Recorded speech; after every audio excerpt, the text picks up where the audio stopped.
चाय पार्टी यानी T party की पृष्ठभूमि। बोस्टन टी पार्टी महज एक विस्फोट था जो कि बारूद के ढेरों से लंबे सिलसिले के बाद हुआ। विचाराधीन बारूद के ढेर को दो विवादास्पद मुद्दे थे जिन्होंने ब्रिटिश साम्राज्य को परेशान कर रखा था।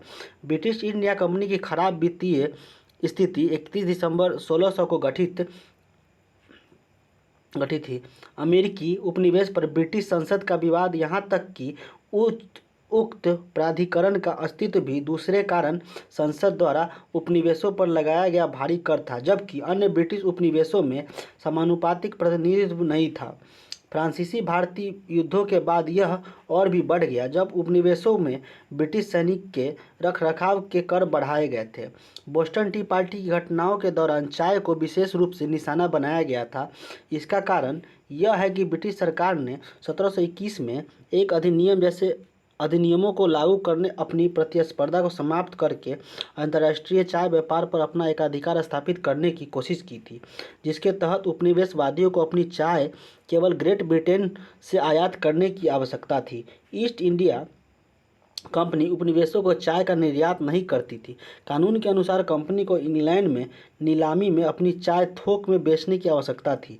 ब्रिटिश फर्मों ने इन चाय को खरीदा और इसे उपनिवेशों में निर्यात किया, जहां उन्होंने इसे बोस्टन, न्यूयॉर्क, फिलाडेल्फिया और चार्ल्सटन के व्यापारियों को फिर से बेचा। बोस्टन चाय पार्टी यानी टी पार्टी की घटना।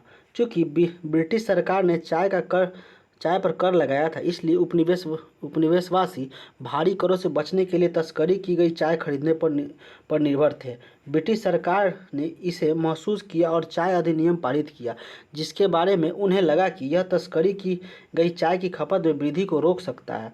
चाय अधिनियम ने ईस्ट इंडिया कंपनी को चाय की बिक्री पर एकाधिकार दिया और इसकी कीमत उपनिवेशवादियों द्वारा तस्करी की गई चाय पर खर्च की जाने वाली राशि का लगभग आधा कर दिया गया। इस प्रकार उपनिवेशवादियों के पास अब तस्करी की गई चाय खरीदने के बजाय एक सस्ता विकल्प था।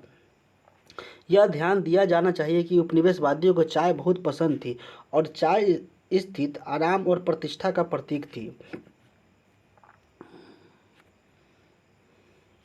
बोस्टन बंदरगाह पर सन ऑफ लिबर्टी संगठन के संस्थापक सैमुअल एडमंड्स और उनके अनुयायियों ने मोहॉक भारतीयों के रूप में खुद को प्रच्छन्न किया। बोस्टन बंदरगाह में 3 जहाज़ों पर चढ़े और 342 पेटी चाय को पानी में फेंक दिया।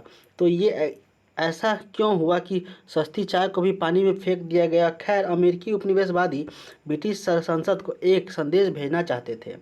वे अपने मांगों को मुखर करना चाहते थे, जैसे कि प्रतिनिधित्व के बिना कोई कराधान नहीं। सैमुअल एडम्स ने इस कार्रवाइयों का बचाव करते हुए कहा कि पार्टी एक अराजकता भीड़ का कार्य नहीं था, बल्कि एक सैद्धांतिकवादी विरोध था, जो लोगों के पास अपने संवैधानिक अधिकारों की रक्षा के लिए एकमात्र बचा हुआ विकल्प था।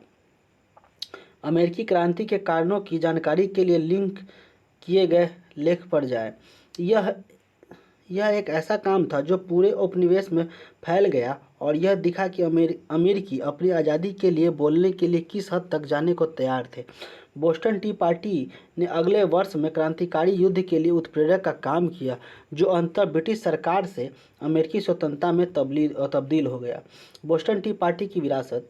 बोस्टन टी पार्टी के बाद कई अन्य अमेरिकी कंपनियां चाय पीना देशभक्ति के खिलाफ माना। क्रांति के दौरान और उसके चाय पीने में कमी आई, जिसके परिणाम फलस्वरूप कॉफ़ी को पसंदीदा गर्म पेय के रूप में अपनाया जाने लगा। मुद्दा कभी भी कर का नहीं था, बल्कि मुद्दा यह था कि कर को अमेरिकी हस्तक्षेप के बिना कैसे पारित किया गया। संयुक्त राज्य अमेरिका की कांग्रेस ने 1789 से 1872 तक चाय पर कर लगाया था। बोस्टन टी पार्टी का उल्लेख अक्सर अन्य राजनीतिक विरोध प्रदर्शनों में किया जाता रहा है। जब महात्मा गांधी ने 1908 में दक्षिण अफ्रीका में भारतीय पंजीकरण कार्डों को सामूहिक रूप से जलाने का नेतृत्व लिया, तो एक ब्रिटिश अखबार ने इस घटना की तुलना बोस्टन टी पार्टी से की।